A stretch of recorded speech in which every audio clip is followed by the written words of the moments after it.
राष्ट्रवादी काँग्रेस शरदचंद्र पवार पक्ष बारामती नगर परिषदेच्या निवडणुकीमध्ये सत्तेमध्ये सहभागी होऊ शकला नसला तरी कुठेतरी आम्ही सक्षम विरोधक होऊ अशा पद्धतीची प्रतिक्रिया काही दिवसांपूर्वीच योगेंद्र पवार यांना दिली होती आणि योगेंद्र पवार बारामतीची नगर परिषद निवडणूक मोठ्या त्वेषानं लढत असल्याचं देखील पाहायला मिळालं होतं.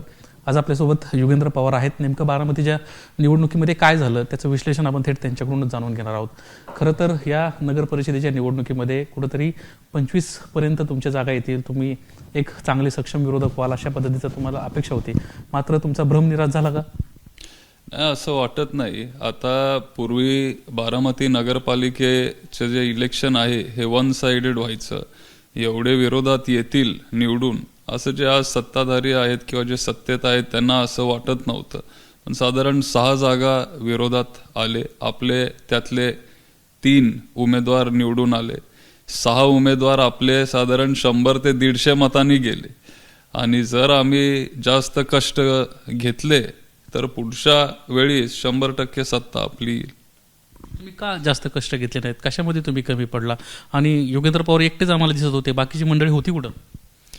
काय बाकीच्यांचं दिल्लीमध्ये काम असेल किंवा दुसऱ्या वेगळ्या वेगळ्या कमिटीवर ते असतात आणि शेवटी मी तिथं काम करत आलोय आणि ती माझी जबाबदारी होती, ती कार्यकर्त्यांसाठी मी पार पाडली.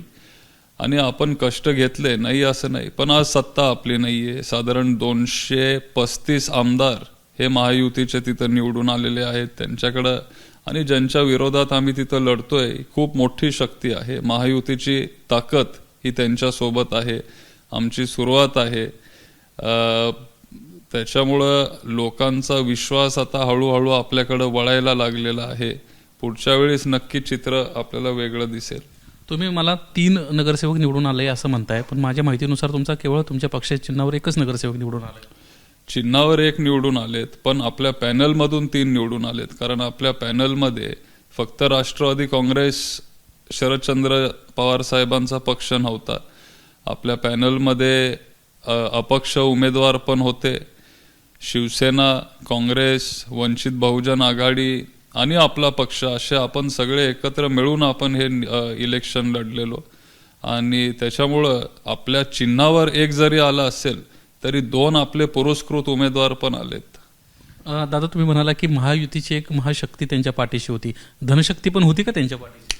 महायुती त्यांच्या पाठीमागे होती. महाशक्ती मी म्हणालो नाही, पण सगळ्याच प्रकारची ताकद त्यांनी वापरली आणि त्यांना तिथं यश मिळालं. काय तुमची तिथं ज्यावेळेस तुम्ही माहिती घेतली असेल, पैसे वाटले गेले का? कारण लोकसभेला ज्या पद्धतीने व्हिडिओ समोर आले होते, पुणे जिल्हा मध्यवर्ती बँकेच्या शाखा कशा उघड्या होत्या हे संपूर्ण महाराष्ट्रानं पाहिलं. आज या बारामतीच्या निवडणुकीमध्ये नेमकं काय परिस्थिती होती जरा स्पष्टपणे तुम्ही सांगा. आता बारामतीमध्ये काय झालं हे तुम्हाला तिथं जाऊन सामान्य नागरिकांना विचारावं लागेल. त्याच्यावर मी भाष्य करणं योग्य राहणार नाही. तुम्ही खुश आहे का? पण आम्ही खुश आहे, कारण आमचे 3 तिथं उमेदवार निवडून आले. हे म्हणजे लोकांना ते अपेक्षित नव्हतं. टोटल 6 विरोधक तिथं निवडून आलेत.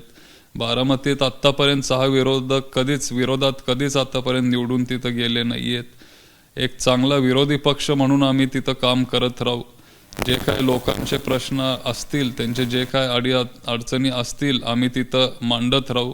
लोकांची कामं आम्ही करत राहू आणि 100% पुढच्या इलेक्शनला बारामतीची जनता आम्हाला साथ देईल आणि आमची सत्ता येईल. मागची नगरपालिकेची निवडणूक आणि आत्ताची नगरपालिकेची निवडणूक तुम्हाला काय फरक जाणवला? मग उमेदवार असतील, पैशांचं वाटप असेल किंवा प्रत्येक गोष्टीमध्ये काय फरक जाणवला? आता मागची निवडणूक आता 9 वर्षापूर्वी तिथं झालेली. फरक आता एवढाच जाणवला आम्हाला की जे पारंपरिक विरोधक होते, साधारण 4-5 तेव्हा विरोधक होते, सगळ्यांना ह्या वेळेला राष्ट्रवादी काँग्रेसनी तिकीट दिलं. म्हणजे पलीकडच्या राष्ट्रवादींनी विरोधक संपवण्याचा एक प्रयत्न तिथं होता. सगळ्या त्या 4 लोकांना तिकीट दिलं, स्वतःकडे घेतलं आणि तरी पण त्यांना इथं 6 जागा तिथं त्यांचे गेले. एवढंच ते आम्हाला इथं जाणवलं, बाकी नाही काय. योगेंद्र पवारांना बारामती विधानसभेची निवडणूक लढवली होती, त्यामुळे विधानसभा क्षेत्रामध्ये येणाऱ्या इतर नगरपालिकांच्या बाबतीमध्ये योगेंद्र पवार ॲक्टिव्हली आम्हाला का दिसले नाहीत? माळेगावमध्ये काय झालं किंवा बारामतीत तुम्ही स्वतः तर त्या ठिकाणी प्रत्येक सभा घेत होता, बाकीच्या बाबतीत का नाही प्रयत्न होऊ शकले? म्हणजे बाकी देखील निवडणुका होत्या किंवा आजूबाजूच्या मतदारसंघामध्ये असेल, कारण की एक त्या भागातलं नेतृत्व म्हणून तुम्ही पुढे येत आहात, भविष्यातलं कशा पद्धतीची रण काय आहे की ह्या वेळेला माझं स्वतःचं लग्न हे त्याच वेळेला होतं. माझं नशीब किंवा तुम्ही गुड लक समजा का जे काय की बारामतीचं इलेक्शन हे पुढं गेलं, नाहीतर त्याच दिवशी ज्या दिवशी शेवटची सभा होती त्याच दिवशी माझं स्वतःचं तिथं लग्न होतं. त्याच्यामुळं मला तिथं जास्त वेळ द्यावा लागला. नंतर बारामतीचं इलेक्शन पुढं गेल्यामुळं मला 7-8 दिवस जास्त मिळाले प्रचार करायला. थोडा जरा जास्त वेळ मिळाला असता तरी आम्हाला जास्त तिथं नगरसेवक निवडून आणता आले असते. पण आता जे पंचायत समिती आहेत किंवा जिल्हा परिषद आहे तिथं तुम्हाला मी जास्त वेळ देताना दिसेन. कशा पद्धतीचं प्लॅन करताय? बैठका तुमच्या सुरू झाल्या का? स्थानिक पातळीवर कशा पद्धतीनं तुम्ही राष्ट्रवादी काँग्रेस शरदचंद्र पवार पक्ष जिल्हा परिषद आणि पंचायत समितीसाठी पुढे जातो? आता नगरपालिकेचे रिझल्ट आता कालच आलेत. आज आम्ही सगळ्या कार्यकर्त्यांशी चर्चा करणार आहोत. आता बारामतीला परत मी 1-2 दिवसांनी गेल्यावर सगळ्यांची एक आपण मीटिंग घेऊ. तिथले जे आपले कार्यकर्ते आहेत, पदाधिकारी आहेत, जे आपले सगळे वरिष्ठ मार्गदर्शक आहेत, त्यांना सगळ्यांना सोबत घेऊन आपल्याला पुढं कसं जायचंय ह्याच्यावर चर्चा करून आम्ही आमची पुढची भूमिका तुम्हाला सांगू. एकीकडं राष्ट्रवादी काँग्रेस पक्ष आणि राष्ट्रवादी काँग्रेस शरदचंद्र पवार पक्ष एकत्र निवडणुका लढण्यासाठी खूप आग्रही दिसतोय. तसं पवार साहेबांनी देखील सांगितलं की स्थानिक पातळीवर तुम्ही युती आघाड्यांचा निर्णय घ्या म्हणून. योगेंद्र पवार का चालले नाहीत? अजित पवारांना सगळे विरोधक एकत्र करणं चाललं, सगळ्यांना त्यांना तिकिटा दिल्या, सगळ्यांना निवडून आणायचे सगळे पूर्ण प्रयत्न केले. योगेंद्र पवारांचा त्यांना काय प्रॉब्लेम होता? हे तुम्ही मला म्हणजे हे तुम्ही हा प्रश्न तुम्ही त्यांना विचारायला पाहिजे. स्थानिक पातळीवर 2 राष्ट्रवादी एकत्र येण्यासंदर्भामध्ये लोकांना देखील अनेक ठिकाणी आग्रह होताना दिसतोय. तुम्हाला काय वाटतं, हे आगामी काळात खरंच फायदेशीर आहे? म्हणजे ज्या त्या ठिकाणी निर्णय घेतले पाहिजेत. पुण्याची परिस्थिती वेगळी असू शकते, PCMCची वेगळी असू शकते, बारामतीची वेगळी आहे, इंदापूरची वेगळी आहे. सगळीकडे वेगळे वेगळे सिच्युएशन असतात आणि तिथल्या नेत्यांनी किंवा तिथल्या कार्यकर्त्यांनी त्या ठिकाणचे इश्यूज वेगळे असतात, तिथले मुद्दे वेगळे असतात. त्यांनी तिथं डिसिजन घेतला पाहिजे. बारामतीच्या बाबतीमध्ये काही पुढचे तुमच्याकडे काही विषय आलेत का? कारण मागच्या अनेक वर्षांपासून अजित पवारांची सत्ता आहे, त्यामुळं तिथले स्थानिक प्रॉब्लेम्स किंवा ह्या संदर्भात लोकांचं काय म्हणणं आहे? नाही, अनेक प्रॉब्लेम आहेत, अनेक अडचणी आहेत आणि त्याच्यामुळे ह्यावेळीस लोकांनी 6 तिथं विरोधक निवडून दिलेत.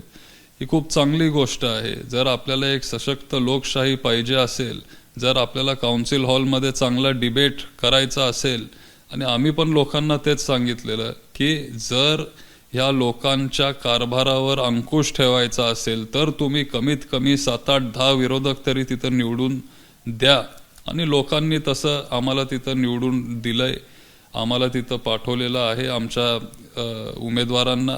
आणि आमचे 6 उमेदवार जे 6 पैकी 5 आमच्या चिन्हावर उभे होते, हे फक्त 100 मतांनी तिथं पडलेत. कॉर्पोरेशनला 100 मतांनी पडणं हे काहीच नाहीये. म्हणजे एक शेवटी नशीब त्यांचं नसेल असं समजावं लागेल. पुढच्या वेळेस ते नक्की निवडून येतील. शेवटचा प्रश्न दादा, खरं तर युती आघाड्यांचा ज्यावेळेस निर्णय होत होता त्यावेळेस तुम्हाला काही प्रस्ताव आला होता का राष्ट्रवादी काँग्रेस पक्षाच्या वतीनं? आणि भविष्यामध्ये ज्यावेळेस जिल्हा परिषद पंचायत समितीला तुमची ही दरवाजे ओपन असणार आहेत का स्थानिक पातळीवरच्या आघाड्यांसंदर्भात? आता चर्चा आपण सगळ्यांबरोबर करू शकतो. आमच्याकडं ह्या वेळेला तरी कुठला प्रस्ताव आला नव्हता. परत जर कुठला प्रस्ताव जर येणार असेल किंवा जर येईल तर मग आम्ही तुम्हाला सांगू तेव्हा. धन्यवाद आमच्याशी बातचीत केल्याबद्दल. एकंदरीतच आपण पाहतोय की राष्ट्रवादी काँग्रेस शरदचंद्र पवार पक्षानं जिथं नगरपालिकेमध्ये एक हाती सत्ता अजित पवारांची असायची त्या ठिकाणी आता कुठंतरी शिरकाव केल्याचं आपल्याला दिसतंय. सध्या त्यांच्या पक्षाचा एक असला तरी आणखीन 2 त्यांच्या पाठिंब्यानं नगरसेवक निवडून आल्याचं देखील योगेंद्र पवार यांचं म्हणणं आहे. आणि जिल्हा परिषद पंचायत समितीला याच्यापेक्षा उत्तम कामगिरी आम्ही करू असा एक आशावाद देखील या निमित्तानं त्यांना व्यक्त केला आहे. कॅमेरामन प्रशांत मानेसह निलेश बुदावले, ABP माझा, मुंबई. ABP माझा, उघडा डोळे बघा नीट.